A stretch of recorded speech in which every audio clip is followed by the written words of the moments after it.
ప్రియులారా,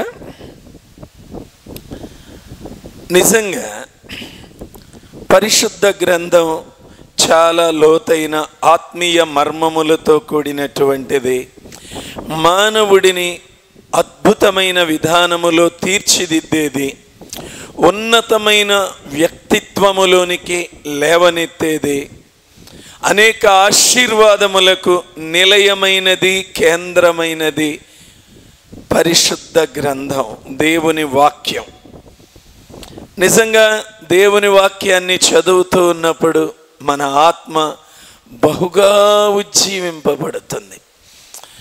దేవుని కార్యములను మనం గమనిస్తూ ఉన్నప్పుడు దేవుని కార్యములు ఎంత రమ్యమైనవో, ఒక వ్యక్తిని ఏ మెట్టులో నుండి ఏ మెట్టులోనికి లేవనెత్తగలిగిన అద్భుతమైనటువంటి కార్యములో కూడా మనకు అర్థమవుతూ ఉంటుంది. కొద్ది కాలం క్రితం మన మధ్యలోనికి వచ్చిన ఒక దైవజనులు ఎస్తేరు గ్రంథమును గురించిన వాక్యాన్ని చెబుతూ, ఎస్తేరు హదస అనేటువంటి ఆ పేరుకి అర్థము ఇవన్నీ కూడా మీరు విన్నారు. సరే, ఈ ఉదయకాలం మరొకసారి దేవుని వాక్యంలో నుండి ఇంకొంచెం ముందుకు వెళదాం. ఎస్తేరు రాజుతో పట్టాభిషేకం చేయబడటానికి ముందు 3 దశలు ఉన్నాయి ప్రియులారా.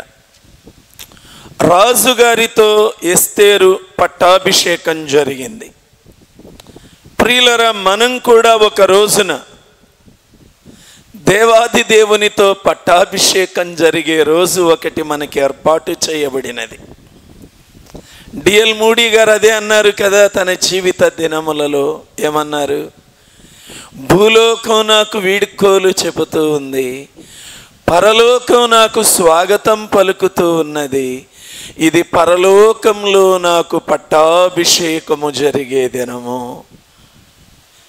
ఏమండి, ప్రతి ఒక్కరికి పరలోకంలో పట్టాభిషేకం జరిగే ఒక దినం ఉంటుంది ప్రియులారా. అది ఆశీర్వాదకరమైన శుభదినం. సరే, మనం కూడా ఆత్మీయ ఎదుగుదల కోసం ఈ ఉదయకాలం మనం ఎక్కడ పుట్టినామో, ఏ విధముగా మనము ముందుకు అడుగులు వేయాలి, ఎక్కడకు చేర్చబడాలి, ఈ విషయములను ఆత్మ సంబంధంగా మనం గ్రహించుకుంటూ ముందుకు వెళదాం. ఎస్తేరు గ్రంథము 2వ అధ్యాయము. ఇక్కడ మనం చూసినప్పుడు ఇశ్రాయేలీయులను, యోధా వంశస్థులను బబులోను రాజైన నెబుకద్నెజర్ చెరపట్టుకొని పోయినటువంటి సమయములో యోధా జనాంగాన్ని బబులోను రాజైన నెబుకద్నెజర్ బందీలుగా చెరపట్టి తీసుకుపోయిన సమయంలో జరిగిన సన్నివేశం. 7వ వచనం. తన పినతండ్రి కుమార్తె అయిన హదస్సా అను ఎస్తేరు తల్లిదండ్రులు లేనిదయ్యుండగా అతడామెను పెంచుకొనెను. ఆమె అందమైన రూపమును సుందర ముఖమును గలదయ్యుండెను. ఆమె తల్లిదండ్రులు మరణము పొందిన తరువాత మొర్దెకై ఆమెను తన కుమార్తెగా స్వీకరించెను. చాలండి ప్రియులారా, ఇక్కడ ఈమె హదస్స అనేటువంటి ఆమె ఇప్పుడు ఈమె ఎక్కడున్నది అంటే, బందీలుగా కొనిపోబడిన, బానిసత్వములోనికి తీసుకొని పోబడిన స్థలములో. ఏమండి, ఆ స్థలములో ఈమె ఎదుగుతూ ఉన్నది. ఎక్కడున్నది ఈమె అంటే బబులోనులో ఉన్నది. ఎక్కడున్నది ఈమె అంటే బానిసత్వములో ఉన్నది. బబులోను దేశంలో బానిసత్వంలో ఈ స్త్రీ హదస్స బబులోనులో ఉంటా ఉంది. ప్రియులరా, మనందరము కూడా, నీవు నేను కూడా బానిసత్వంలో జన్మించినటువంటి వారము.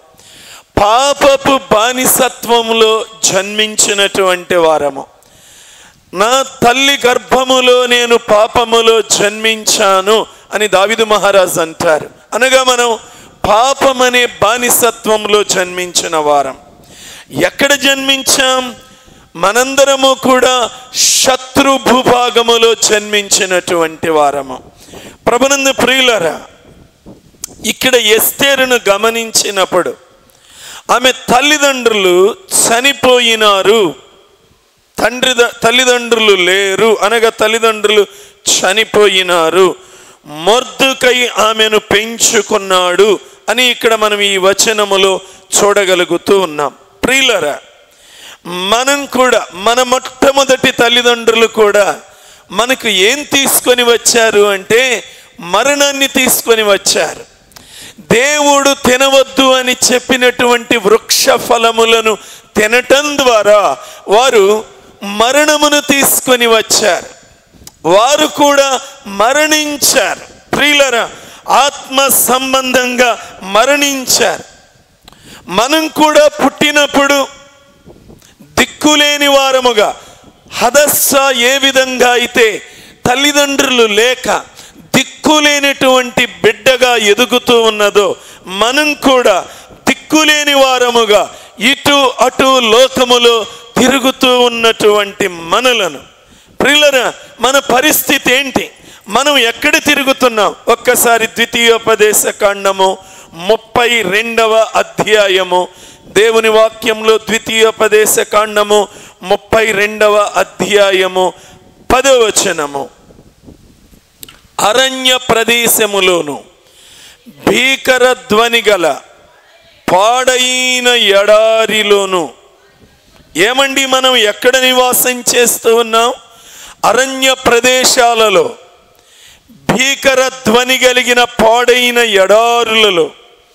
అరణ్యము అంటే భయంకరమైన ప్రాంతం, మృగములు నివసించే ప్రాంతం, భయంకరమైనటువంటి విషజీవులు నివసించే ప్రాంతం. ఎడారిలో దప్పిక తీరని ప్రదేశంలో నివాసం చేస్తూ ఉన్నాం. ఈ లోకము భయంకరమైనది. ఈ లోకములో మనుష్యులు ఏ విధంగా ఉన్నారు? అరణ్యవాసులుగా ఉంటా ఉన్నారు. అరణ్యవాసులుగా, అరణ్య జీవితాలు, భీకరమైన ప్రదేశములలో దప్పిక తీరటంలా, పాపము దప్పిక మనుష్యులకు తీరటంలా, ఒక పాపం 2, 3 దురలవాటు వెంట దురలవాటు, దప్పిక తీరని లోకంలో మనుష్యులు భయంకరంగా జీవిస్తూ ఉన్నటువంటి ఈ భయంకర దినములలో ప్రియులరా ఎలాగా జీవిస్తూ ఉన్నామట? మన మెడ ఇనుప నరముగా, బైబిల్లో దేవుని వాక్యం అంటది. యెషయా గ్రంథం 48వ అధ్యాయంలో 4వ వచనంలో, నీవు మూర్ఖుడవనియు, నీ మెడ ఇనుప నరమనియు, నీ నుదురు ఇత్తడిదనియు నేను ఎరిగి ఉండి. ఎలాంటి జీవితాలు మానవుడు బ్రతుకుతున్నాడు అంటే అరణ్య జీవితాలు, మూర్ఖత్వంతో మెడ వంచని వారుగా ఇనుప నరములాగా మెడలైపోయినాయి. ఇనుము ఎలా వంగదో మానవుడి మెడ వంగని మెడగా, నుదురు ఇత్తడిది కఠినమైనటువంటి నుదురుగా, అంటే చాలా కఠిన స్వభావం కలిగినటువంటి మనుష్యులముగా మానవుడు బ్రతకటం ఎంత బాధాకరం. చిన్న వయస్సులోనే మృగతత్వం అనేది బిడ్డలలో కూడా ప్రవేశిస్తూ ఉన్నది. ప్రియులరా, తల్లిదండ్రులు కూడా మనం అరణ్యంలో నివసిస్తున్నాం అని బిడ్డలను జాగ్రత్తగా గమనించుకునేవారుగా ఉండాలి. అరణ్యములో క్రూర మృగాల మధ్యలో నివాసం చేస్తున్నాం. బిడ్డల పట్ల కూడా తల్లిదండ్రులు గమనం కలిగిన వారుగా ఉండాలి. ఏమండి, హైదరాబాదులో మనం విన్నాం, కూకట్పల్లిలో కూర్చో,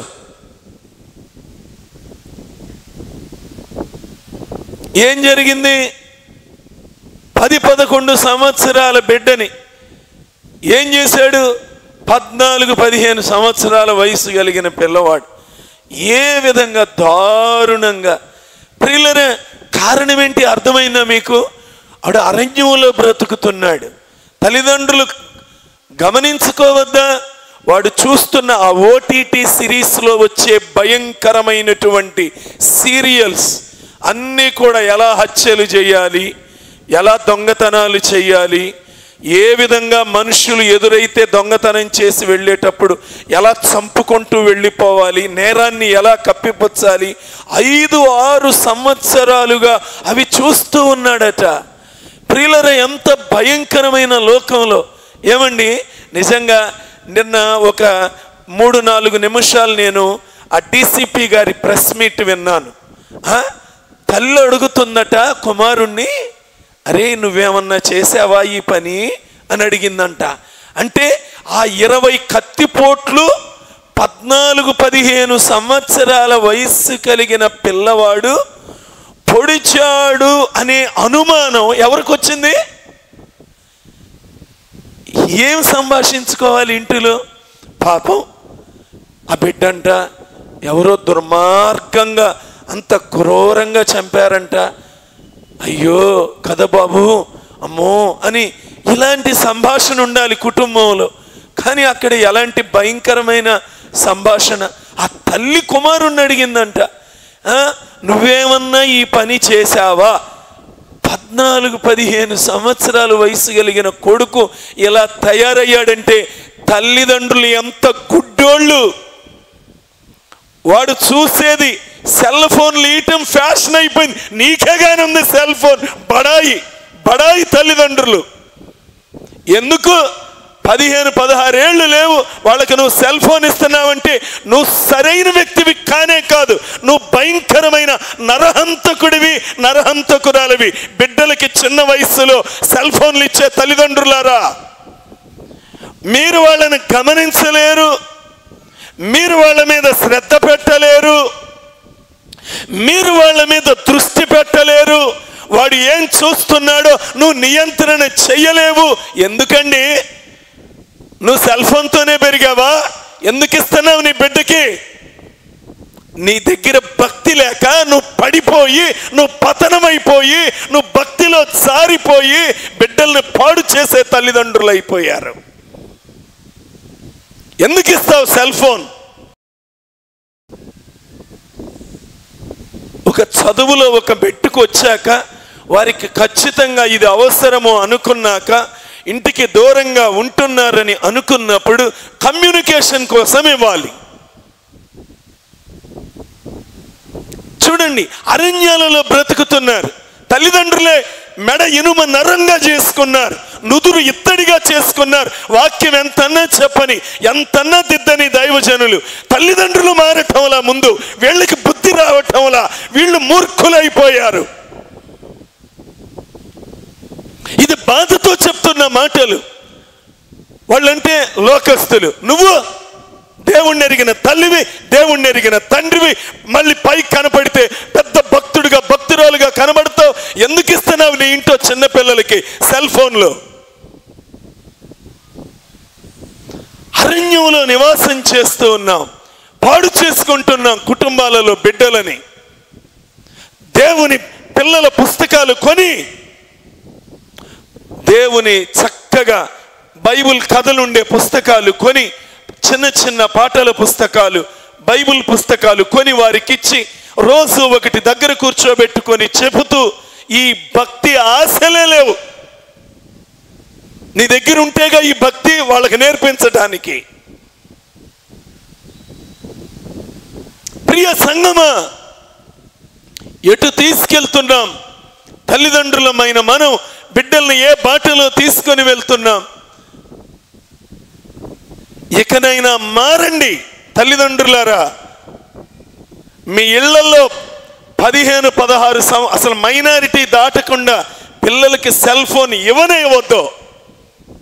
ఏడిస్తే ఏడవని 4 రోజులు, ఏడవంగానే ఏడవబాకు అని తీసుకెళ్ళి సెల్ ఫోన్ లీబాకు.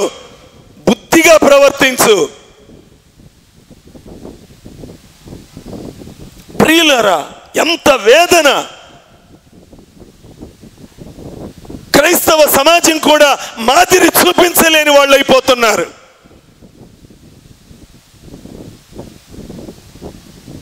మన దగ్గర లోతైన ఆశలు ఉండాలి, మన దగ్గర లోతైన భక్తి మెట్టు ఉండాలి. అప్పుడు వారు మన దగ్గర నేర్చుకుంటారు ప్రియులారా. మన దగ్గర లేనిది బిడ్డలు ఏమి నేర్చుకుంటారు ప్రియులారా? మన దగ్గర లేని దాన్ని మనం బిడ్డలకి ఏమి ఇవ్వగలం? చాలా బాధతో ఈ మాటలు చెప్తున్నాను. ఇలాంటివి నేను గమనిస్తూ ఉన్నాను. కాబట్టి సంఘాలలో తల్లిదండ్రులకు ఖచ్చితంగా క్లియర్ కట్గా ఈ వార్నింగ్ నేను ఇస్తూ ఉన్నాను. రేపు పిల్లలకి అది వచ్చింది, ఇది వచ్చింది, అట్లా దారి తప్పారు, ఇట్లా దారి తప్పారని చెప్పబాకండి. మొదటి ఇదే అడుగుతా, ముందు నీ పిల్లలకి సెల్ ఫోన్ ఇవ్వటం మానేసావా అని అడుగుతా. మొదటి ప్రశ్న. అది ఇవ్వనాళ్లే నా దగ్గరికి వాళ్ళ సమస్యలు తీసుకొని రండి. ఇచ్చేవాళ్ళు నా దగ్గరికి వాళ్ళ సమస్యలు తేవద్దు, చెప్పొద్దు వాళ్ళ గురించి. ప్రియ సంఘమా, సమాజాన్ని చూసన్నా మనం కనీసం ఒక మాదిరి పెట్టకపోతే క్రైస్తవులమైన మనమే నేర్పించకపోతే ఇంకా సమాజం ఎవరు నేర్పిస్తారు ప్రియులరా? ఒక దేవుడు, పరిశుద్ధ దేవుడు, ఒక భయము, ఒక భక్తి మనమే నేర్పించలేకపోతే సమాజానికి నిరీక్షణ ఎక్కడి నుంచి కలుగుతుంది? వాళ్ళ కుటుంబాల్లో ఇలాంటి సమస్యలు ఎదుర్కొన్నప్పుడు వారు మనల్ని చూసి ఆదరణ పొందాలి. ఎస్, వారు ఒక గొప్ప దేవుడిని నమ్ముకున్నారు, వారి కుటుంబాలలో కూడా బిడ్డలు ఎదుగుతున్నారు, వారిని ఇలా జాగ్రత్తగా పెంచుకుంటూ వస్తున్నారు, దేవుని భయభక్తులతో పెంచుతున్నారు. వాళ్ళకి ఇలాంటి మన పిల్లలకున్న దురలవాట్లు వాళ్ళకి లేవు, మన పిల్లలకున్న ఈ సెల్ ఫోన్ పిచ్చి వాళ్ళకి లేదు అనే మాదిరి మనం చూపించొద్దా? ఆ మాదిరి కలిగి మనం ప్రపంచానికి నిరీక్షణగా మనం క్రైస్తవులమైన మనం మారద్దా ప్రియ తల్లిదండ్రులారా? అందుకే ఆవేదన, అందుకే భక్తి జీవితంలో బిడ్డలను పెంచలేకపోవటం, తల్లిదండ్రులు తప్పైన బాటలో నడుస్తూ తప్పైన ప్రేమలు బిడ్డల పట్ల చూపిస్తూ వారిని పాడు చేయటం చూస్తూ ఉన్నప్పుడు గుండెలో నుండి అది వేదనగా వస్తూ ఉంది. సరే ప్రియులరా, ఇక్కడ హదస్స అంటే చిన్న మొక్క పొద, తల్లిదండ్రులు లేనిది. ప్రియులరా, మొర్దుకై పెంచుకున్నాడు నిజంగా ప్రియులరా. అయితే ఆమెను ఎవరు పెంచుకున్నారు అంటే మొర్దుకై పెంచుకున్నాడు. మనం కూడా ప్రియులరా నిజానికి ఈ లోకపు పాపపు బానిసత్వంలో బ్రతుకుతున్న మనలను మన ఆదిమ తల్లిదండ్రులు కూడా పాపము చేసి మరణించటాన్ని బట్టి మనం కూడా దిక్కులేని వారమైపోయినటువంటి సమయములో కరుణామయుడైన దేవుడు ఏం చేశాడు? మనలను ఆ దత్తపుత్రాత్మ అనే దానిని మనకి అనుగ్రహించి మనం ఈ యేసుక్రీస్తు ప్రభుల వారి దగ్గరకు వచ్చి, అయ్యా పాపినైన నన్ను కరుణించుము అని మనం పశ్చాత్తాపడినప్పుడు, మనం క్షమాపణ వేడుకున్నప్పుడు, అయ్యా మమ్ములను కరుణించండి అని మనం ఆయన్ను బ్రతిమిలాడుకున్నప్పుడు, నా బ్రతుకును మార్చండి అని ఆయన్ను ప్రాధేయపడుకున్నప్పుడు, ఆయనను రక్షకుడుగా అంగీకరించినప్పుడు ఆయన మనకు దత్తపుత్రాత్మను ఇచ్చాడు అని రోమా 8:15 మనం వాగ్దానం చేయబడ్డాం ప్రియులారా. ఒకప్పుడు ఏ విధమైన నిరీక్షణ లేని మనలను దాస్యపు ఆత్మను తీసివేసి దత్తపుత్రాత్మను ఆ దేవుడు తిరిగి మనకు అనుగ్రహించాడు. కారణం ఆయనను మనము రక్షకుడుగా అంగీకరించటాన్ని బట్టి. ప్రియులరా, నిజంగా మనం ఎవరిమో తెలుసా ప్రియులరా? ఒక్కసారి కంపేర్ చేసుకుంటూ వస్తే ఆ చెట్టు యొక్క ఆ మొదలులో నుండి వచ్చే ఆ కాండములలో నుంచి వచ్చే కొమ్మలు, నిజమైన చెట్టు మొదల్లో నుండి వచ్చే కొమ్మలు ఇశ్రాయేలీయులు. ప్రియులరా, మనం ఎవరిమి అంటే మనం అంటుకట్టబడిన కొమ్మలం. నిజానికి ఇశ్రాయేలీయులకు వాగ్దానాలు ఉన్నాయి, ఇశ్రాయేలీయులకి దేవుని యొక్క కృపలున్నాయి, దేవుని దీవెనలున్నాయి. కానీ మనకి ప్రియులరా, మనం వాగ్దానము లేనటువంటి వారము, జన్మతః మనకి ఎలాంటి వాగ్దానాలు లేవు. కేవలము ఆయన కృప ద్వారా యేసుక్రీస్తు ప్రభు వారిని రక్షకుడుగా అంగీకరించుట ద్వారా నీవు నేను దేవుని కుటుంబములోనికి అంటుకట్టబడుతూ ఉన్నాం. ప్రియులారా, ఇప్పుడు ఏం చేశాడు మొర్దెకై అంటే ఆమెను తన స్వంత కుమార్తెగా అంగీకరించి హదస్స పేరుని ఎస్తేరుగా మార్చాడు. ప్రియులారా, హదస్స అనే పేరు ఎస్తేరుగా మారింది. హదస్స అనగా ఇందాకే చెప్పాను, చిన్న మొక్క లేదా ఒక చిన్న పొద. అలాంటి ఆమెను ఎస్తేరు అనగా ఒక స్టార్, ఒక నక్షత్రముగా మార్చాడు. ప్రియులారా, మనం కూడా యేసుక్రీస్తు ప్రభు వారిని రక్షకుడుగా అంగీకరిస్తే, ఆయన కుమారుడుగా కుమార్తెగా మనం ఆయనలో అంటుకట్టబడితే మనకు కూడా ఆయన ఒక కొత్త పేరిస్తాడు. ఎవడైనను క్రీస్తునందున్న ఎడల వాడు నూతన సృష్టి.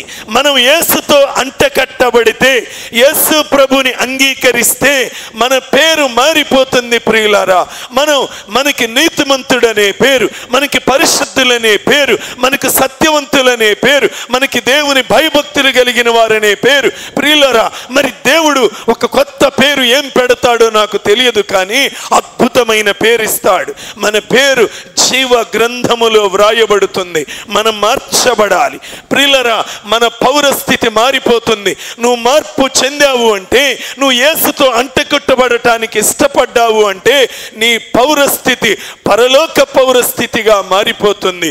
ఇది గొప్ప భాగ్యం. ప్రియులారా, ఏమండి, మనం పశ్చాత్తాపడినప్పుడు దేవుని కుటుంబములోనికి దత్తత తీసుకొని రాబడి మన పేరు దేవుని జీవ గ్రంథములో మార్చబడుతుంది. ప్రియులారా, హదస్స అనే భూ సంబంధమైన చిన్న మొక్క ఎస్తేరు అనే పర సంబంధమైన ఒక గొప్ప నక్షత్రముగా మారిపోయింది. ప్రియులారా, మనలను కూడా భూ సంబంధులుగా బ్రతికిన మనలను నిజంగా ఒకప్పుడు చెరలో ఉన్న, బంధకాలలో ఉన్న, ఎలాంటి స్వాతంత్రము లేకుండా బంధించబడిన స్థితిలో ఉన్న హదస్స ఏ విధంగా ఒక ఎస్తేరుగా మారిపోయిందో, ప్రియులారా, నిజంగా ఒకప్పుడు హదస్స యొక్క పరిస్థితి నెమ్మది లేదు, విశ్రాంతి లేదు, సంతోషం అనేది ఆమె ముఖములో లేదు.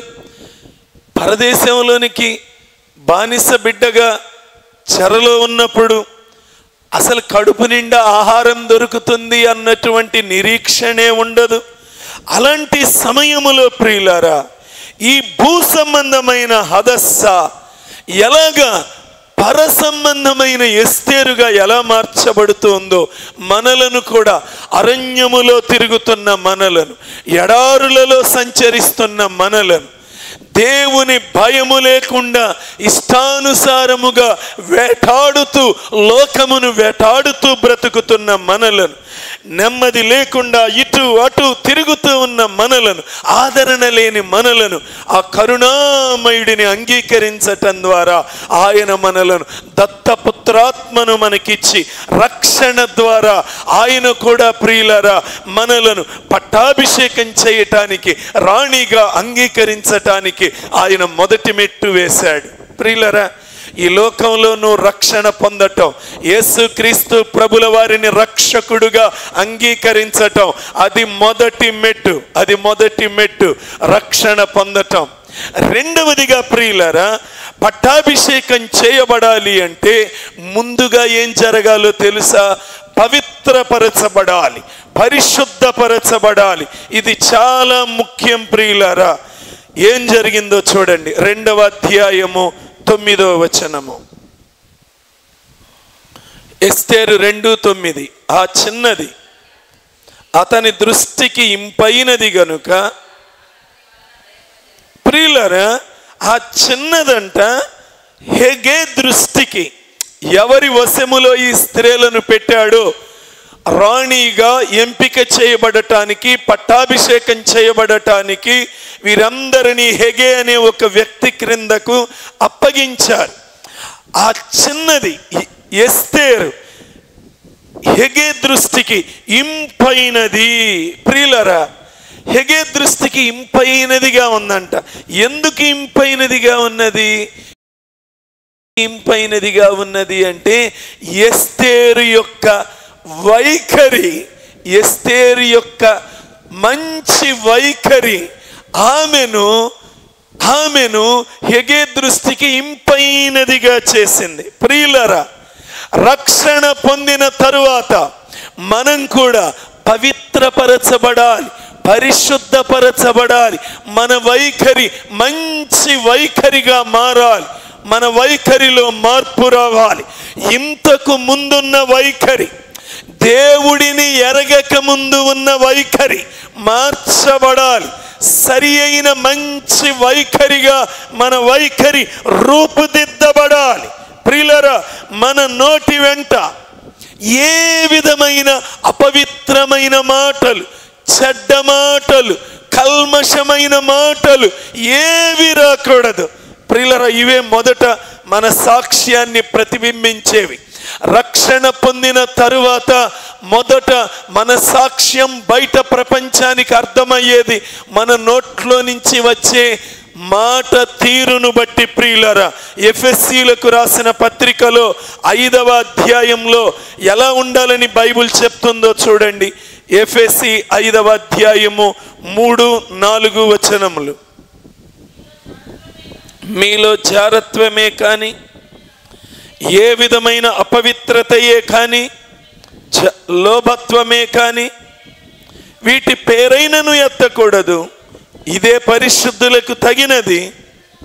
కృతజ్ఞతా వచనమే మీరుచ్చరింపవలెను కానీ, మీరు భూతులైనను, పోకిరి మాటలైనను, సరసోక్తులైనను ఉచ్చరింపకూడదు. ఇవి మీకు తగవు. చూసారా, మన నోరు ఎంత పవిత్రంగా కాపాడుకోవాలో. అపవిత్రమైన మాటలు, కల్మషమైన మాటలు, కుట్రలతో కూడిన మాటలు, భూ సంబంధమైనటువంటి మాటలు, ప్రియులరా, ఇలాంటి వాటి మీద మనము దృష్టే పెట్టకూడదు. ప్రియులరా, రక్షణ పొందిన ఏ బిడ్డ కూడా లోక సంబంధమైన వాటి మీద, భూ సంబంధమైన వాటి మీద దృష్టి పెట్టకూడదు. అపవిత్రమైనవి మాట్లాడకూడదు. చెడుగు మన నోటి వెంట రాకూడదు. మన వైఖరి ప్రజలు గమనించాలి. ప్రియులారా, ప్రార్థనకి రాకముందు ఏ మాటలు మాట్లాడతావో ఇప్పుడు కూడా ఏ మాటలు మాట్లాడితే ఎలాగండి? కొంతమంది కొన్ని ఊత పదాలు వస్తాయి, బూతులు అవి మార్చుకోరు. ప్రియులారా, అరే ప్రార్థనకు వచ్చిన తర్వాత ఈ బూతు మాటలు నోటి వెంట రాకూడదే అని మార్చుకోరు. మన వైఖరి మారాలి. చాలా మందిని గమనిస్తా నేను. కొంతమంది నా ప్రక్కనే ఉండే కొంతమందికి కూడా కొన్ని పదాలు, బూతు పదాలు వస్తూ ఉంటాయి. ప్రియులరా, మారాలి. ఆ మాట విన్నప్పుడు నేను అనుకుంటాను, ఇంకా వీరి నోర్లు శుద్ధీకరించబడలేదు, ఈ ఊత పదాలు వచ్చేస్తున్నాయి, వీరు ఇంకా శుద్ధీకరింపబడాలి అని అనేక మంది గురించి అనుకుంటూ ఉంటాను. ప్రియులరా, లేదు, నువ్వు మార్పు చెందిన తరువాత నీ మాట మొత్తం మారిపోవాలి. నీకు ఊత పదాలు, ఇక బూతు పదాలు ఊత పదాలుగా ఉండకూడదు. దేవుని కారుతో తీసిన నిప్పు నీ పెదవులను కాల్చాలి. నోరు కాల్చబడాలి. రాగూడని మాటలు, బూతులు, అపవిత్రమైన, బైబిల్లో అంత స్పెసిఫిక్గా ఎందుకు మెన్షన్ చేశాడండి? మీ నోటి వెంట మీరు భూతులైనను ఉందా మాట? 4వ వచనంలో భూతులైనను, పోకిరి మాటలైనను అంటే వెర్రి మాటలు మాట్లాడకూడదు. ఏ మాట పడితే ఆ మాట మాట్లాడకూడదు. పోకిరి వాళ్ళం అనుకుంటారు. పోకిరి మాటలు మాట్లాడితే క్రైస్తవులం అనుకోరు. ప్రియులరా, మనం మారాలి, మన వైఖరి మారాలి. ఎస్తేరు హెగే దృష్టికి ఇంపైనదిగా మారటానికి కారణం ఏంటో తెలుసా? ఆమె మాట మారిపోయింది. ఆమె వైఖరిలో మార్పు వచ్చింది. ఆమె వైఖరిలో ఇతరులను గురించి చెడుగా మాట్లాడటం లేదు. ఆమె వైఖరిలో అంతరంగములో ఎవరిని ద్వేషించటం లేదు. ఆమె ఎవరిని గురించి అంతరంగములో చెడ్డ మనస్సు, చెడ్డ తలంపులు కలిగి ఉండటం లేదు. ప్రియులరా, ఆమె భూ సంబంధమైన వాటి మీద దృష్టి తీసివేసింది. ప్రియులారా, ఈ లోకంలో ఉండే భూ సంబంధమైనవి వాటి మీద దృష్టి పోవాలి ప్రియులారా. కొంతమంది డబ్బు మీద, కొంతమంది అధికారం మీద, కొంతమంది ఘనత మీద ప్రియులారా రకరకాలుగా అనుకుంటారు. నన్ను గురించి గొప్పగా అనుకోవాలి, గొప్పగా అనుకోవాలి. నీ క్యారెక్టర్ నిన్ను గొప్ప చేస్తుంది, కానీ నీ డబ్బో, నీ అధికారమో, నీ హోదానో నిన్ను గొప్ప చెయ్యదు. నీ క్యారెక్టర్, నీ వైఖరి, నీ గుణశీలం నిన్ను గొప్ప వ్యక్తిగా చేస్తుంది. ప్రియులరా, మనం రక్షణ పొందినటువంటి మనం ప్రియులరా మన దృష్టి మారిపోవాలి. భూ సంబంధమైన వాటి మీద దృష్టి పెట్టకూడదు. బైబిల్ అంటుంది కొలస్సీ 3:1 మీరు క్రీస్తుతో కూడా లేపబడిన వారైతే పైనున్న వాటినే వెదకుడి, అక్కడ క్రీస్తు దేవుని కుడి పార్శ్వమందున్నాడు. ఆయన వైపు చూడండి, పర సంబంధమైన వాటి మీద చూడండి, ఉన్నతమైన క్రీస్తు ప్రభువుని చూడండి. ప్రియులరా, మనం దేవుని సన్నిధిలో ఎలాగా మారిపోవాలి అంటే దేవుని బిడ్డలుగా మారిపోవాలి, దేవుని దూతలుగా మారిపోవాలి. మనం పైనున్న వాటి మీద దృష్టి పెట్టి భూ సంబంధమైన వాటిని వదిలివేసి మరిచిపోయి ఈ భూ సంబంధమైన అల్పకాల పాప భోగ సుఖాలను పెంటతో సమానంగా ఎంచుకొని ప్రియులరా ఇక వీటిని లెక్క చేయకుండా పర సంబంధమైన వాటి కోసం బ్రతికే వారంగా మారాలి. రక్షణ పొందిన మనం దేవుని మందిరంలో మాత్రమే దేవుని దూతలుగా కనబడి బయట ఇంకొక రూపంలో కనబడకూడదు. దేవుని మందిరములో దేవుని దూతల్లాగా వంగి వంగి వందనాలండి, ప్రైజ్ ద లార్డ్ అండి బయట దయ్యంలాగా కనబడకూడదు. బయట దయ్యం మాట్లాడినట్లు మాట్లాడకూడదు. మందిరంలో ఎలా మాట్లాడామో బయట కూడా అలాగే నువ్వు దీనంగా మాట్లాడాలి. అక్కడ కూడా వినయం ఉండాలి, అక్కడ కూడా విధేయత ఉండాలి. అప్పుడే ప్రియులరా మనము హెగే దృష్టికి ఇంపైన వారముగా మార్చబడతాం. ప్రియులారా, దేవుని సన్నిధిలో ఒక వైఖరి, బయట ఒక వైఖరి ఉంటే ఇంపైన వ్యక్తులుగా ఎన్నటికీ మార్చబడలేవు. నీ దృష్టికి నువ్వు ఇంపుగా అనిపించుకుంటుంటావు. అబ్బా నాకేమి, నా భక్తికేమి, కానీ అది కంపు కొడుతుంది. ఖచ్చితం ప్రియులారా, దేవుని దృష్టికి ఇంపుగా ఉండాలంటే మనం ఈ ఎఫెసీ 5:3 వ్రాయబడిన విధముగా అపవిత్రమైన మాటలు, లోభముతో కూడిన మాటలు, భూతులు, సరసోక్తులు, వెర్రి మాటలు పలకకూడదు. అవి పలకకూడదు. భూ సంబంధమైన వాటి మీద దృష్టి పెట్టకూడదు. వాటి మీద దృష్టి పెట్టకుండా మనం పర సంబంధమైన వాటి మీద దృష్టి పెట్టి దేవుడి కోసం నేను ఏ విధంగా బ్రతకాలి, ఎలా మంచి సాక్షిగా జీవించాలి, నా సాక్ష్యం ఎలా కాపాడుకోవాలి, అనేకులను సిలువ వైపు నేను ఎలా ఆకర్షించాలి, నలుగురు ముందు ఎంత మంచి మాదిరి పెట్టాలి, నా మాట తీరు, నా చూపు, నా ఆలోచన సరళి మారిపోవాలి అని ప్రియులరా మనం దేవుని మందిరములో మార్చబడుతూ ఉండాలి. మన వైఖరి దినదినము మారిపోవాలి. ప్రియులరా, దేవుని కోసం మన అలవాట్లు మారాలి, మన వైఖరి మారాలి. మనం పూర్తిగా దేవుని కోసం బ్రతకాలనే ఆశ కలిగి ఉంటే అప్పుడు హెగే దయ పొందుతాం. అప్పుడు హెగే దయ పొందుతాం. మన వైఖరి మారి ప్రియులరా మన అలవాట్లు పూర్తిగా మారి నేను దేవుని కోసం బ్రతకాలి అనే ఆశలు ఎప్పుడైతే నీలో కలుగుతాయో అప్పుడే నీవు హెగేదయ, హెగే అనగా పరిశుద్ధాత్మకు సాదృశ్యం. ప్రియులారా, హెగే పరిశుద్ధాత్మకు సాదృశ్యం. అక్కడ ఎస్తేరు హెగే దయ పొందిన విధముగా నువ్వు నేను పరిశుద్ధాత్మ దయ పొందాలి. ప్రియులారా, గొప్ప గొప్ప విషయాలు మాట్లాడటం కాదు ప్రియులరా, ఆత్మీయంగా ఎదుగుదల చూపించే వారముగా ఉండాలి. నోటితో మాట్లాడితే ఉపయోగం లేదు, క్రియలలో కనబడాలి, జీవితంలో కనబడాలి, ప్రవర్తనలో కనబడాలి, నడవడికలో కనబడాలి. కొంతమంది గొప్ప గొప్ప ప్రార్థనలు చేస్తారు ప్రియులరా, గొప్ప గొప్ప మాటలు చెప్తారు కనబడినప్పుడు. భక్తి జీవితంలో కనబడద్దా? జీవితంలో కనబడద్దా? ఖచ్చితంగా కనబడాలి. ప్రియులారా, మనం దేవుని సన్నిధిలోనికి వచ్చే మనం ఒకే గురి కలిగి బ్రతకాలి. నేను హెగే దృష్టికి ఇంపైన బిడ్డగా మారాలి. నేను హెగేకు ఇంపైన వ్యక్తిగా మారాలి. పరిశుద్ధాత్మకు ఇంపైన వ్యక్తిగా మారాలి. చూడండి ఇక్కడ ఏం జరిగిందంటే, ఈ 2వ అధ్యాయం 9వ వచనం మరలా చదవండి. ఆ చిన్నది అతని దృష్టికి ఇంపైనది గనుక దయ పొందెను.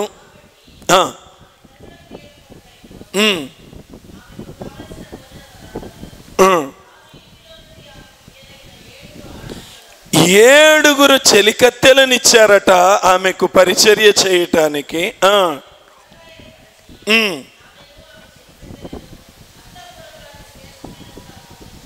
చాలండి. ఇక్కడ ప్రియులరా, మనం గమనించినప్పుడు ఎస్తేరు దేవుని యందు కూడా భయభక్తులు కలిగి జీవించటాన్ని బట్టి పరిశుద్ధాత్మ దేవుడు కూడా తృప్తిపడి ఎంతమంది ఆమెకు పరిచారము చేసేవారు అనుగ్రహించబడ్డారు అంటే 7 అనుగ్రహించబడినారు. ఈ 7 ఎవరు చూడబోతున్నాం ప్రియులారా. ఆ 7 దగ్గరికి వెళదాం ప్రియులారా. సరే, ఇప్పుడు ఏం చేస్తారు వీళ్ళందరినీ? ఈ రాణిగా అభిషేకం పొందవలసినటువంటి వారిని ఏం చేస్తారు అంటే శుద్ధీకరణ చేస్తారు. ఏ విధంగా? 6 మాసాలు 12వ వచనంలో ఉంటుంది. గోపరసై తైలముతోను 6 మాసములు సుగంధ వర్గములతోనూ ఇంకా రకరకాలైన వాటితో ప్రియులరా శుద్ధీకరిస్తారు అంట. ప్రియులరా, మన జీవితంలో కూడా రాజు దగ్గరకు వెళ్ళటానికి ముందు మనకి కూడా శుద్ధీకరణ జరుగుతుంది. పరలోకంలో రాణిగా పట్టాభిషేకం నీకు నాకు జరగాలంటే పరలోకపు రాజైన యేసుక్రీస్తు ప్రభు అనే పెండ్లి కుమారుడితో మనకి కూడా సంఘమనే క్రీస్తు వధువుకి పట్టాభిషేకం జరగాలి అంటే శుద్ధీకరణ జరిగి తీరాలి. ఈ భూమి మీదే మనకి శుద్ధీకరణ జరుగుతుంది. ప్రియులారా, జాగ్రత్తగా వినండి వాక్యాన్ని. 6 నెలలు 6 మాసములు గోపరస తైలం అంట, 6 మాసములేమో సుగంధ వర్గములతో. ప్రియులారా, 6 మాసములు గోపరస తైలం అంట. గోపరసం ఎలా ఉంటుందో తెలుసా? చేదుగా ఉంటుంది. చేదుగా ఉంటుంది అంటే చేదు అనేది దేనికి సాదృశ్యం అంటే కష్టాలకు సాదృశ్యం. ప్రియులారా, ఈ భూమి మీద బ్రతికే టైంలో నిన్ను నన్ను శుద్ధీకరించటానికి పవిత్రపరచటానికి దేవుడు మనల్ని చేదైన బాటలో నడిపిస్తాడు. అనగా కష్టములు అనే మార్గములో నడిపిస్తాడు. ఈ కష్టాలు రకరకాలుగా ఉంటాయి. ప్రియులరా, ఆరోగ్యంలో నలిగిపోతూ ఉంటాం.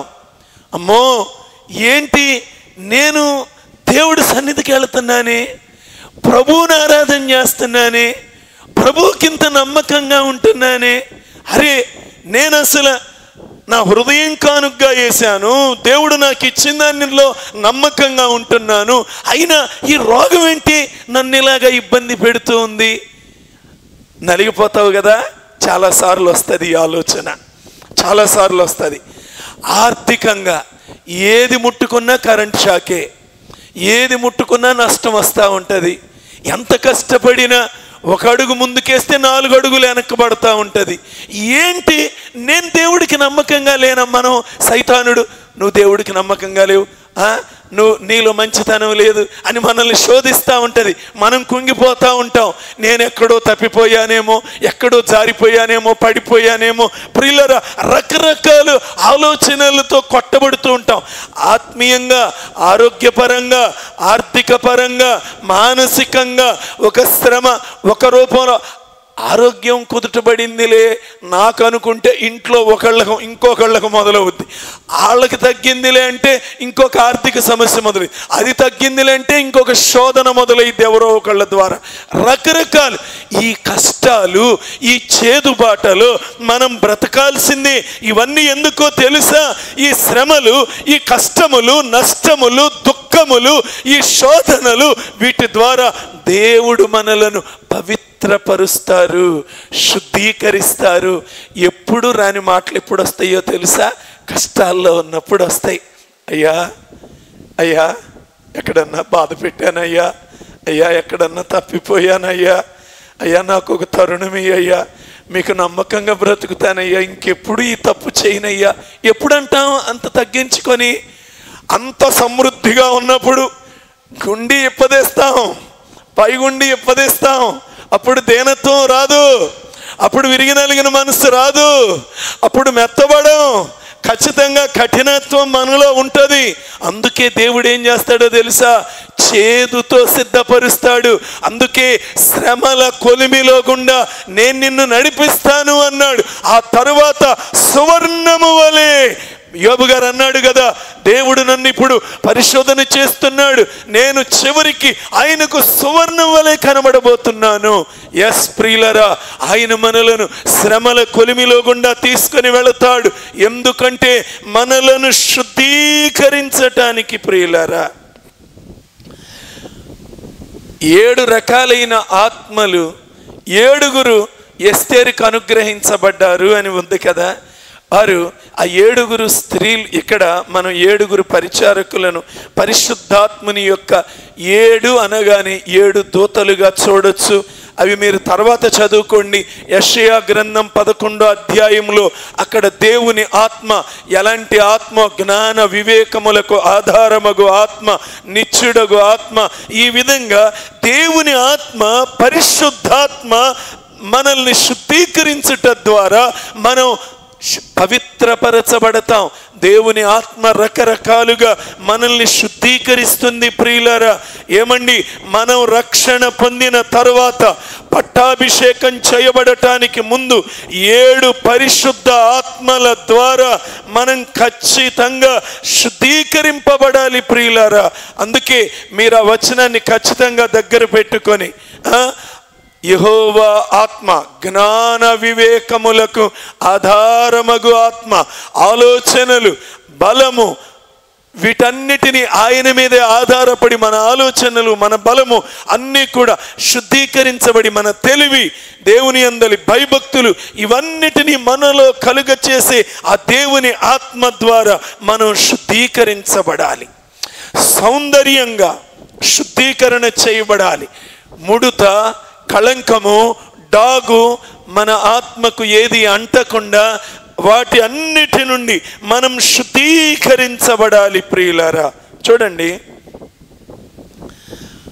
పవిత్రపరచబడటం, సౌందర్యంగా రూపుదిద్దబడటం ఎక్కడ జరుగుతుంది అంటే ప్రియులారా, ఇంటిలో జరుగుతుంది. ఏ ఇంటిలో? దేవుని ఇంటిలో.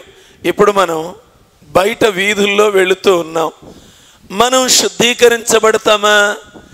మనం బయట వీధుల్లో ఉన్నప్పుడు, బయట ఉన్నప్పుడు మనం సౌందర్యంగా మారటానికి మనకి బయట ఉంటాయా? మన ఇంటిలో ఉంటాయి మనం సౌందర్యంగా చేసే.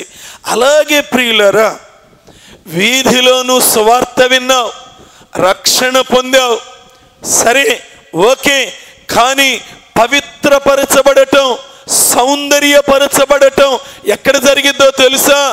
దేవుని ఇంటిలో, దేవుని మందిరములో మాత్రమే జరుగుతుంది. ప్రియులరా, దేవుని మందిరములోనికి వచ్చేవారు మాత్రమే పవిత్రపరచబడతారు, పరిశుద్ధపరచబడతారు, సౌందర్యంగా తీర్చిదిద్దబడతారు. దేవుని మందిరానికి రాని వారు మురికితో నింపబడతారు.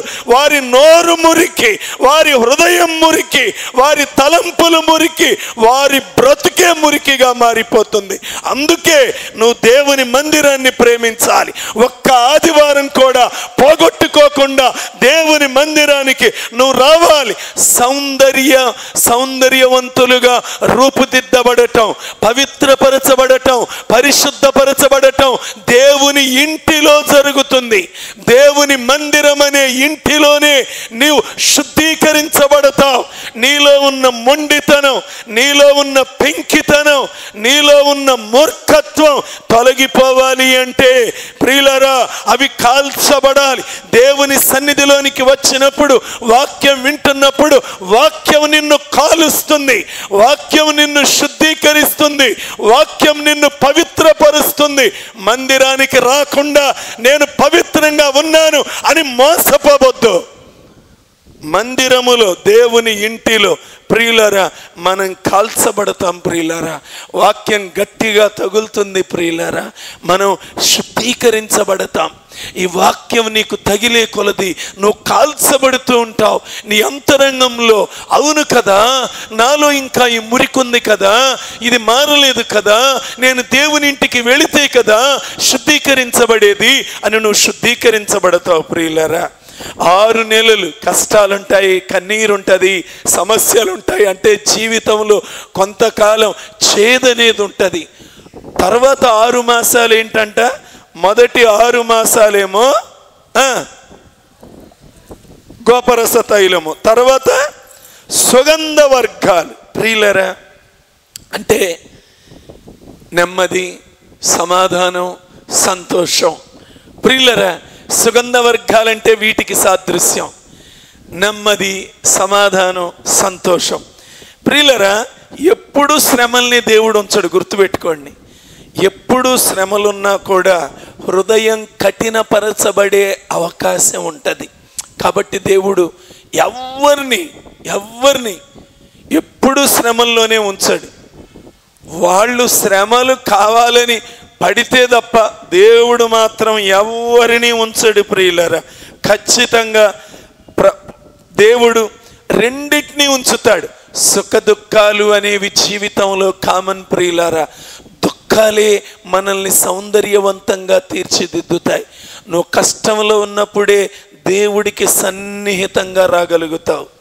నువ్వన్నీ సుఖాల్లో ఉంటే దేవుణ్ణి మరిచిపోతావు, ఖచ్చితంగా మరిచిపోతావు. మన పరిస్థితులన్నీ అనుకూలంగా ఉన్నప్పుడు ప్రార్థన తగ్గిపోద్ది, భక్తి జీవితం తగ్గిపోద్ది, ఆత్మీయ సౌందర్యం తగ్గిపోతూ ఉంటుంది. అందుకే దేవుడు పౌలు గారి జీవితంలోనే ఒక ముళ్ళు పెట్టాడు. ఎందుకో తెలుసా? అత్యధికంగా హెచ్చిపోకుండా, దేవునిలో ఎక్కడ ఎక్కువగా హెచ్చిపోయి తాను అధికుడనే అనుకోకుండా ప్రియులరా ఆయన జీవితంలో కూడా ఒక ముళ్ళు ఉంది.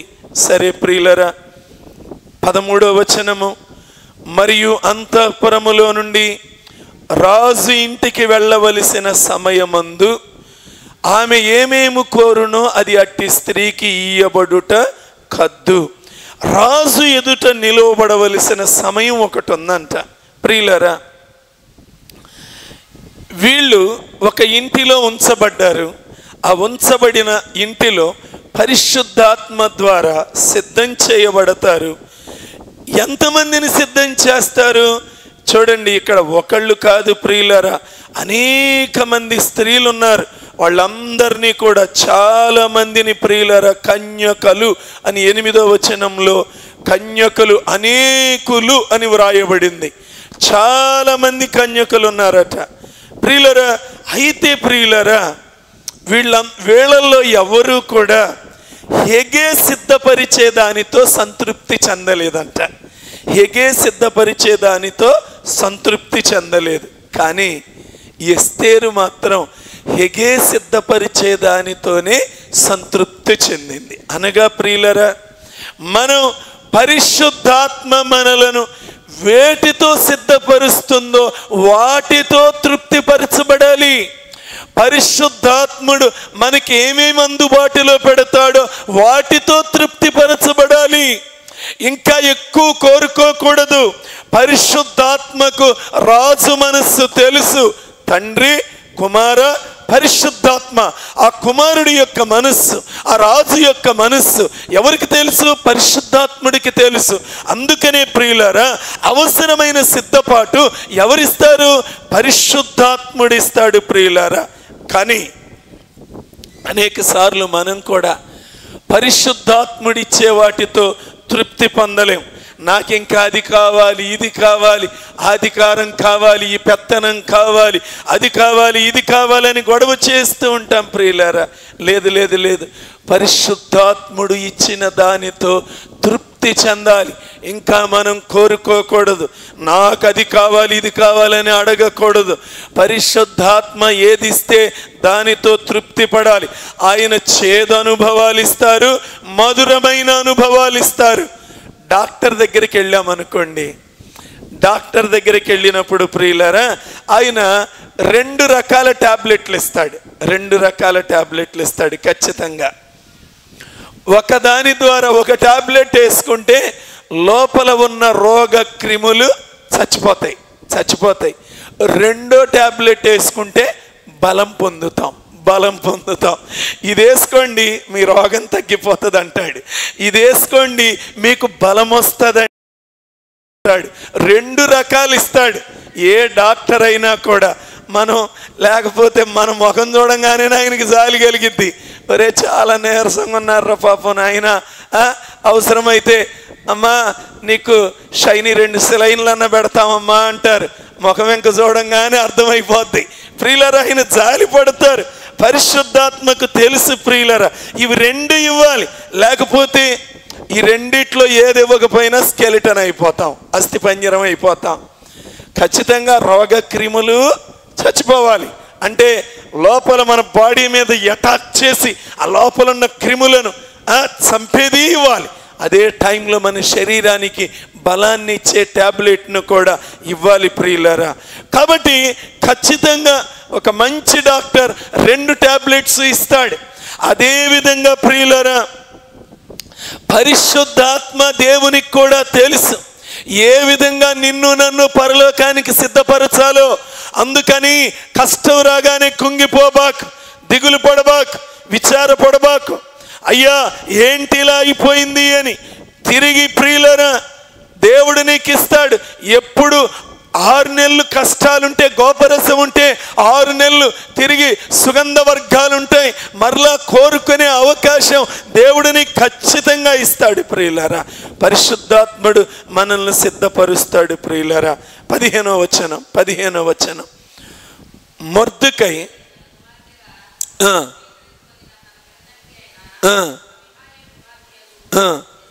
ఎస్తేరు రాజునొద్దకు వెళ్ళుటకు వంతు వచ్చినప్పుడు స్త్రీలను కాయు రాజు యొక్క షండుడైన హేగే నిర్ణయించిన అలంకారము కాక ఆమె మరి ఏమీ కోరలేదు. ఏమంటుందండి? అయ్యా హేగే గారు, రాజు మనస్సు మీకు తెలుసండి, రాజు మనస్సు మీకు తెలుసు. అమ్మా మీరేదన్నా అడిగితే ఇంకా ఇవ్వమన్నారమ్మా, మీకు ఇంకా ఏమన్నా కావాలా అని హేగే అడుగుతుంటే ఎస్తేర్ అంటుంది, ఏమండి హేగే గారు, రాజు మనస్సు మీకు తెలుసండి, కాబట్టి రాజు ఏం కోరుకుంటాడో ఏం కోరుకోడో అవన్నీ మీకు తెలుసు, కాబట్టి మీరు ఏర్పాటు చేసినవి తప్ప వేరే ఏది నాకు అవసరము లేదు. ఏరే ఏది మీకు తెలుసండి, రాజు మనస్సు మీకు తెలుసండి. ప్రియులరా, ఒక విశ్వాసి జీవితంలో ఈ తృప్తి కలిగి ఉండాలి ప్రియులరా. శ్రమ అయినా కష్టమైన పరిశుద్ధాత్ముడు మనలో నడిపిస్తూ ఉన్నప్పుడు మనం అప్పగించుకోవాలి, తృప్తి పడుతూ ఉండాలి. అసంతృప్తివాదులంగా ఉండకూడదు. దేవుని మందిరానికి వస్తూ తృప్తి లేని రక్షణ పొందిన బిడ్డగా నువ్వు ఉండకూడదు. ఎప్పుడు అసంతృప్తి, సణుగుడు, గొనుగుడు ఉండకూడదు ప్రియ సంగమా, ఎవ్వరిలో ఉండకూడదు. మనం తృప్తి కలగాలి. పరిశుద్ధాత్మ ఇచ్చే వాటితో మనం తృప్తి చెందాలి ప్రియులరా. అవి ఇవి కోరి ఏమండి నిరాశ నిస్పృహలకు గురి కాకూడదు ప్రియులరా. కలిగి ఉన్న వాటితో తృప్తి పొందాలి. పౌలు గారు తిమోతికి రాస్తూ ఉన్నాడు, తిమోతి అని ఏమంటున్నాడు? 6:6 మొదటి తిమోతి, సంతుష్టి సహితమైన దైవ భక్తి గొప్ప లాభసాధకమై ఉన్నది. ఏమయ్యా, తృప్తి కలిగిన దైవ భక్తి కలిగి ఉండయ్యా, అది చాలు. ఆ మంచి దైవ భక్తితో నువ్వు జీవిస్తే అది చాలు. అది నీకు చాలా లాభసాధకం. దైవ భక్తి విషయంలో అది సంతృష్టి కలిగి ఉండాలి. దేవుని భక్తి విషయంలో మనం సంతృష్టి కలిగిన దైవభక్తి కలిగిన వారంగా ఉండాలి. ఈ ప్రియులరా, కానీ మనం భక్తి విషయంలో సిద్ధపడం. కానీ ప్రతిరోజు అయ్యా ఆ సమస్యలయ్యా, ఈ సమస్యలయ్యా, ఎప్పుడు కూడా ఆ ఇబ్బందులయ్యా, ఈ కష్టాలయ్యా, మనకి దేవుడిచ్చిన వాటితో తృప్తి పడకుండా ఇంకా అవి తీసి ఇవి చేసి ఎక్కువ లోన్లు, ప్రియులరా, ఇబ్బంది పడిపోతూ ఉంటాం. దేవుడు ఆగమన్న స్థలంలో ఆగకుండా ఇంకా ముందుకు వెళ్ళటాన్ని బట్టి అనేక సార్లు మనం శోధనల్లో, కష్టాల్లో ఇరుక్కుంటూ ఉంటాం. ప్రియులరా, సరే, ఇక్కడ ఎస్తేరు ఏమంటుందంటే, హేగే నిర్ణయించిన అలంకారం తప్ప ఇంకా ఏ అలంకారము నాకు వద్దు. అయ్యా, హేగే అనగా పరిశుద్ధాత్మ. గుర్తుపెట్టుకోండి, పరిశుద్ధాత్ముడికి రాజు మనస్సు తెలుసు, రారాజు యేసు ప్రభు మనస్సు తెలుసు. మీరు నిర్ణయించిన అలంకారమే నాకు కావాలి అని ఎస్తేరు హేగేకు ఏ విధంగా అప్పగించుకున్నదో అదే విధంగా మనం కూడా భక్తి జీవితంలో పరిశుద్ధాత్ముడి నడిపింపుకు అప్పగించుకునే వారంగా మారాలి. దేవుడు ఉండమున్న లిమిట్స్లో మనం ఉండాలి. దేవుడు ఉండమున్న లిమిట్స్ దాటి మనం బయటికి అడుగులేసే వారంగా ఉండకూడదు. ఇదిగో నువ్వు ఎంతే మాట్లాడు, ఎంతకంటే ఎక్కువ మాట్లాడబాకు, అంతవరకే మాట్లాడాలి. నువ్వు ఇక్కడి వరకే వెళ్ళు, ఇది దాటవతలకి వెళ్ళబాకు, అది దాటవతలకి వెళ్ళకూడదు. దేవుడు కొన్ని హద్దులు ఏర్పాటు చేస్తాడు భక్తి జీవితంలో. ఆ హద్దులలో మనం జీవించినప్పుడు పరిశుద్ధాత్ముని యొక్క ఆ సరిహద్దులు ఏర్పాటు చేసిన సరిహద్దులలో వాటిని దాటకుండా మనం బ్రతికితే రాజు మనస్సుని రంజింప చేయగలిగిన వారంగా మారుతాం. 17వ వచనం చదవండి. స్త్రీలందరికంటే రాజు ఎస్తేరును ప్రేమించాను, కన్యకలందరికంటే ఆమె అతని వలన దయాదాక్షిణ్యములు పొందెను. అతడు రాజ్య కిరీటమును ఆమెను రాణిగా చేసేశాడు. ప్రియులరా, ఎస్తేరు రాజభవనంలో ప్రవేశించగానే చూడండి, మిగిలిన వాళ్ళందరూ ఎడిషనల్గా తీసుకున్నారంట. హెగే ఇచ్చేవే కాకుండా మాకింకా అది కావాలి, మాకింకా ఇది కావాలి, ఈ అలంకారం కావాలి, ఈ హోదా కావాలి, ఇలా వెళతాం మేము రాజుగారి దగ్గరికి అని వాళ్ళు రాజుగారి దగ్గరికి వెళ్ళేటప్పుడు మనం కూడా అనుకుంటాం కదా, కొంతమంది గొప్ప వాళ్ళ ఇంటికి వెళ్ళేటప్పుడు మనం కూడా ఆ ఇంటికి వెళ్తున్నాం కాబట్టి ఎలా వెళ్ళాలి, మనకి బట్టలు లేకపోయినా అప్పు చేసి వాళ్ళ ఇంట్లోకి వెళ్ళాలంటే గొప్ప సూటు కొనుక్కుని వెళ్ళాలి. అయ్యే పిచ్చి పనులు, అయ్యే వెర్రి పనులు. ప్రియులరా, ఉన్న వాటిలో మంచిగా వెళ్ళాలి. ఎస్తేరు ఏం చేసిందో తెలుసా? హెగే గారు, మీకు తెలుసు, రాజుగారు మిమ్మల్ని మా దగ్గర పెట్టారు, రాజుగారికి ఏమి ఇష్టమో మీకు తెలుసు, పరిశుద్ధాత్మ దేవుడికి రాజుగారికి ఏమి ఇష్టమో, మనం ఎలా బ్రతకాలని రాజుగారు కోరుకుంటున్నాడో పరిశుద్ధాత్ముడికి తెలుసు. అందుకే పరిశుద్ధాత్ముడికి అప్పగించుకుంటే చాలు. ఎస్తేరు అదే అంది, మీరు నిర్ణయించిన అలంకారం తప్ప నాకు ఇంకా ఏ హోదా వద్దు, ఏ డిగ్నిటీ వద్దు, ఏ గొప్పతనం వద్దు, మీరిచ్చింది నాకు చాలు. ఈమె ఎప్పుడైతే రాజభవనంలో ప్రవేశించిందో మిగిలిన వాళ్ళకున్నట్లుగా లోపలికి ఎంటర్ అవ్వగానే డీజేలు పెట్టండి, నేను లోపలికి ఎంటర్ అవ్వగానే మ్యూజిక్ బాగా రావాలి, నా మీద లైటింగ్ ఫోకస్లు పడాలి, ఏమి కోరలేదండి ఎస్తేరు. ఏం కోరలా. మిగిలిన వాళ్ళందరూ రకరకాలు కోరుకున్నారంట, ఎస్తేరు ఏమి కోరుకోలా, సింపుల్గా వెళ్ళిపోయింది. ఎందుకు? పరిశుద్ధాత్మకు ఇష్టమైన కార్యములకు తన జీవితాన్ని అప్పగించుకుంది. అంతే, ఆమె నేర్చుకుంది అదొక్కటే. అంతే. లోపల కాలు పెట్టగానే ఏమండి, ఎంత అద్భుతమైన మాట, స్త్రీలందరికంటే రాజు ఎస్తేరును ప్రేమించెను. ప్రియులరా, మనం కూడా ప్రియ సంఘమా, ఈ భూమి మీద నువ్వు నేను బ్రతికున్న దినాలలోనే అమ్మా, ఓ తల్లి, ఓ తండ్రి, పరిశుద్ధాత్ముడు సరిచేసిన దానితో సరిదిద్దబడదాం. పరిశుద్ధాత్ముడు మనతో మాట్లాడుతున్న మాటలకు లోబడదాం. పరిశుద్ధాత్ముడు సంఘములో వినిపింపచేయుచున్న దేవుని స్వరానికి విని లోబడి సరిచేసుకుందాం. ఇది పరిశుద్ధాత్ముడు మనల్ని దిద్దే కాలం ప్రియులారా. వష్టి రాజుకి తిరుగుబాటు చేయటాన్ని బట్టి ఆ ఆధిక్యత తీసుకొచ్చి ఎస్తేరు తల మీద పెట్టబడింది. ఇప్పుడు రాణిగా ఎస్తేరు తల మీద ఆధిక్యత ఇవ్వబడింది. ఇశ్రాయేలీలు తిరుగుబాటు చేయటం ద్వారా దేవుడు ఆ కిరీటాన్ని తీసుకొచ్చి మన తల మీద పెట్టాడు. మనకి రక్షణ దొరికింది. నువ్వు పొందుకున్న దానిని పోగొట్టుకోబాకు. నువ్వు మళ్ళా తిరుగుబాటు చేస్తే అమ్మా ప్రేమతో చెప్తున్నాను, ఓ సహోదరుడా, ఓ తల్లి, నీకు ఇచ్చిన దాన్ని పోగొట్టుకోబాకు. ఇప్పటికే గుర్తుపెట్టుకోండి, వస్తీకి ఇచ్చిన దాన్ని పోగొట్టుకోవటాన్ని బట్టి ఎస్తేరు పొందుకున్నది కిరీటాన్ని, ఇశ్రాయేలుకి ఇచ్చిన దాన్ని వాళ్ళు తిరుగుబాటు చేయటాన్ని బట్టి ఆ వెలుగు, ఆ రక్షణ అన్యజనులమైన మన దగ్గరికి వచ్చింది. దేవుని బిడ్డ, ఈ రోజున దేవుడు నిన్ను రక్షించుకున్నాడు. నీ తల మీద రక్షణ కిరీటం పెట్టాడు. ఎన్నడూ తిరుగుబాటు చేయొద్దు. ఎన్నడూ దేవునికి అవిధేయురాలుగా మారద్దు. నీ తల మీద ఉన్న కిరీటం ఇంకొకరి తల మీదకి వెళ్ళిపోద్ది. అది దేవుడికి క్షణంలో పని. అది తీయటం ఆయనకి ఇష్టం కాదు.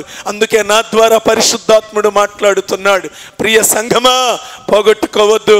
ఎన్నడూ నువ్వు తిరుగుబాటు చేసి దేవుడు నీ తల మీద పెట్టిన కిరీటాన్ని నువ్వు పోగొట్టుకునే వ్యక్తివిగా ఉండవద్దు. ప్రియులరా, సౌలు బెన్యామీను గోత్రానికి చెందినవాడుగా ఉన్నాడు. అలాంటి వాడిని దేవుడు రాజుగా పెడితే ఆయన పరిశుద్ధాత్ముడు సౌలుని రాజుగా ఉండాలని కోరుకుంటే ఈయనేమనుకున్నాడు, నేను యాజకుడుగా అవుతాను అనుకున్నాడు. దేవుడు ఏదిగా ఉండాలని మనల్ని కోరుకుంటే దానిగానే మనం ఉండాలి. సౌలుని నువ్వు రాజు అయ్యా అంటే ఈయన బలులు అర్పించటానికి యాజకుడుగా మారాడు. పరిశుద్ధాత్ముడు ఏర్పాటు చేసిన కార్యం కాకుండా వేరే వాటిల్లో పాలిపంపులు పంచుకోవటాన్ని బట్టి కిరీటము సౌలు తల మీద నుండి ఎవరికి వెళ్ళిపోయింది?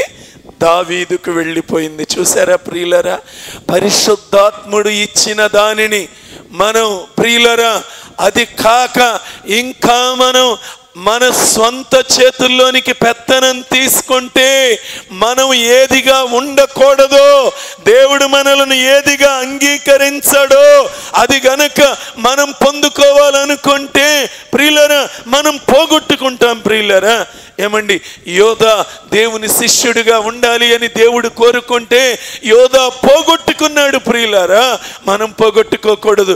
అది ఇంకొక వ్యక్తికి వెళ్ళిపోయింది, మత్తీయాకు వెళ్ళిపోయింది. యోధా దేవుని శిష్యుడిగా ఉండాలని దేవుడు కోరుకున్నాడు.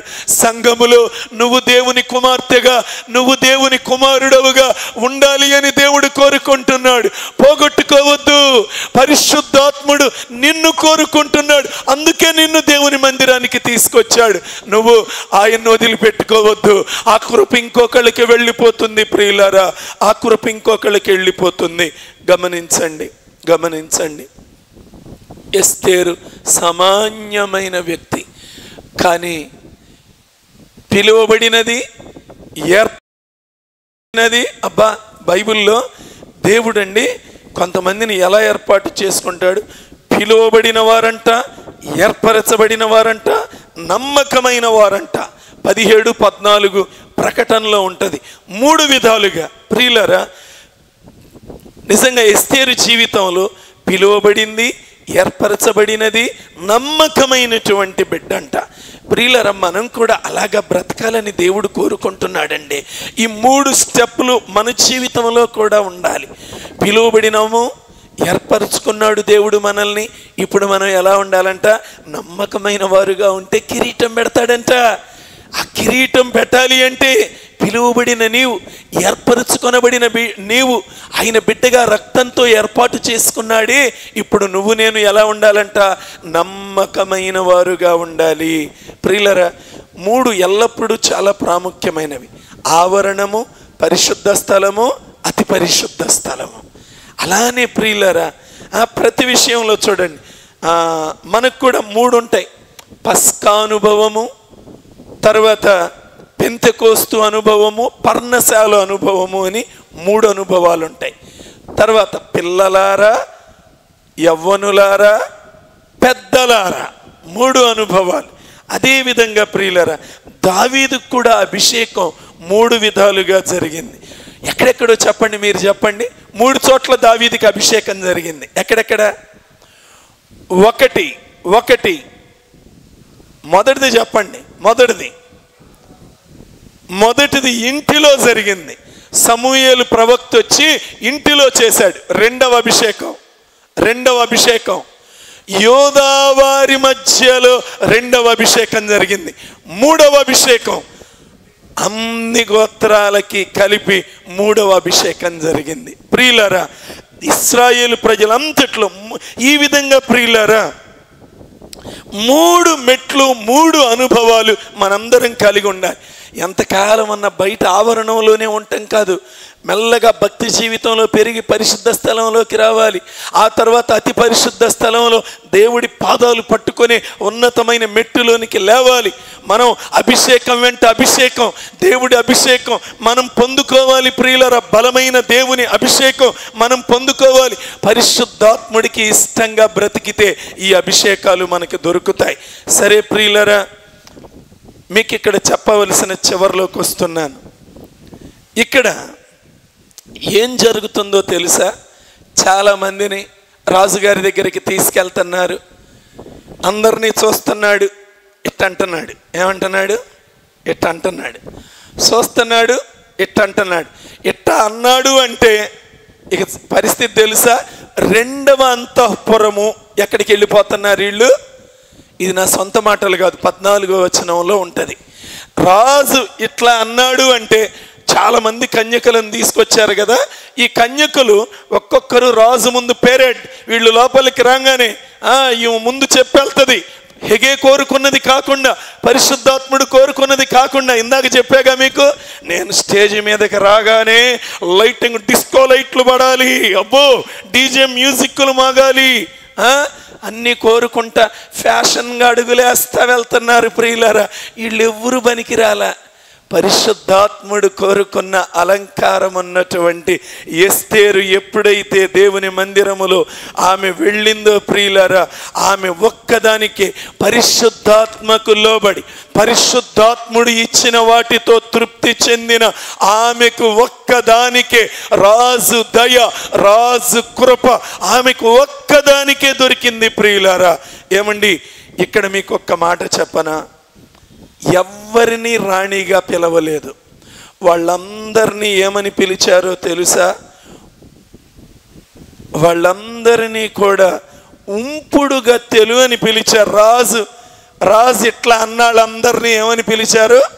ఉంపుడు గత్తెలు. ఒక్క ఆమెను మాత్రం రాణిగా పిలిచారు. అందరినీ, మిగిలిన వాళ్ళందరూ ఉంపుడు గత్తెలు అంటే ఉపపత్నులు అని పిలువబడతారు. ఉపపత్నులు వీళ్ళందరినీ 2వ అంతఃపురంలోనికి తీసుకొని పోయారు. ప్రియులరా, వీళ్ళల్లో ఎవరైనా పరిపాలనలో ఉంటారా అంటే అధికారం పంచుకోవటంలో వీళ్ళు ఉండరు. కానీ ఒక్క ఎస్తేరు మాత్రమే రాజ్య కిరీటమును రాజు 17వ వచనములో ఆమె తల మీద ఉంచి ఆమెను రాణిగా నియమించెను. ప్రియులరా, ఎస్తేరు మాత్రమే అధికారం పొందింది, మిగిలిన వారికి పూర్తిగా అధికారం లేదు. 2వ అంతఃపురములో ఉంటారు. రాజుగారు వారిని తృణీకరించలేదు. కానీ ప్రియులరా, 2వ అంతఃపురంలో పెట్టాడు.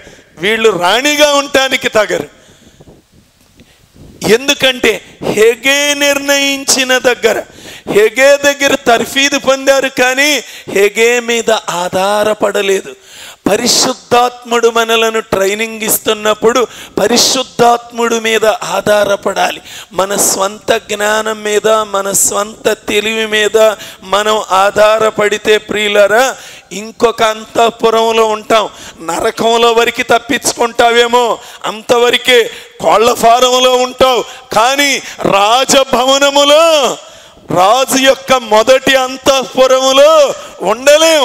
అధికారము కలిగిన అంతఃపురములో నువ్వు ఉండాలి అంటే పరిశుద్ధాత్ముడు ఇచ్చే వాటితో తృప్తి పొందాలి. ప్రియులారా, చూడండి, మనం ఇక్కడ గమనించవలసిన విషయం ఏంటి అంటే ప్రియులరా, వీళ్ళందరూ హెగ్డే దగ్గర తర్ఫీదు పొందారు, కానీ ఎవ్వరూ కూడా పరిశుద్ధాత్మ ఆ హెగ్డే మీద ఆధారపడల. మనల్ని ఈ రోజున దేవుని రక్తంలో కడుగబడిన బిడ్డలమైన మనలను పరిశుద్ధాత్ముడు నడిపించినట్లుగా నడుచుకోవాలి. అయ్యా, ఇది మీ చిత్తమేనా? పరిశుద్ధాత్ముడా, ఇది నేను ఆశించొచ్చా? నువ్వు ఆశించకూడదన్న దాన్ని నేను ఆశించను ప్రభువా, నాకేం కావాలో మీరే ఏర్పాటు చేయండి అని పరిశుద్ధాత్ముని మీద మనం ఆధారపడితే, దేవుడు నిర్ణయించిన వాటితో తృప్తి కలిగి బ్రతికితే మనం కూడా మొదటి అంతఃపురములోనికి తీసుకొని రాబడతాం. రాణి మాత్రమే ఉండే అంతఃపురము, రాజు యొక్క అధికారములో పాలిపంపులు పంచుకొనే అంతఃపురము, కేవలం రాజును గూర్చి వింటం మాత్రమే కాదు, ఎల్లప్పుడూ రాజుతోనే రాజభవనములో ఉండి రాజు యొక్క ప్రత్యక్షతను పొందుకుంటూ ఎల్లప్పుడూ ఆ రాజును చూస్తూ ఆయన ముఖారవిందాన్ని ఆస్వాదించే ఆ దివ్యమైన కృపను మనం పొందుకోవాలి అంటే ఎస్తేరు జీవించినట్లుగా మనం కూడా జీవించాలి. పరిశుద్ధాత్ముడిని ముందు పెట్టుకోవాలి. అయ్యా, మీ ఆత్మను నొప్పించేది, మిమ్ములను ఎదిరించేది, మిమ్ములను గాయపరిచేది ఏది నాకొద్దు ప్రభువా.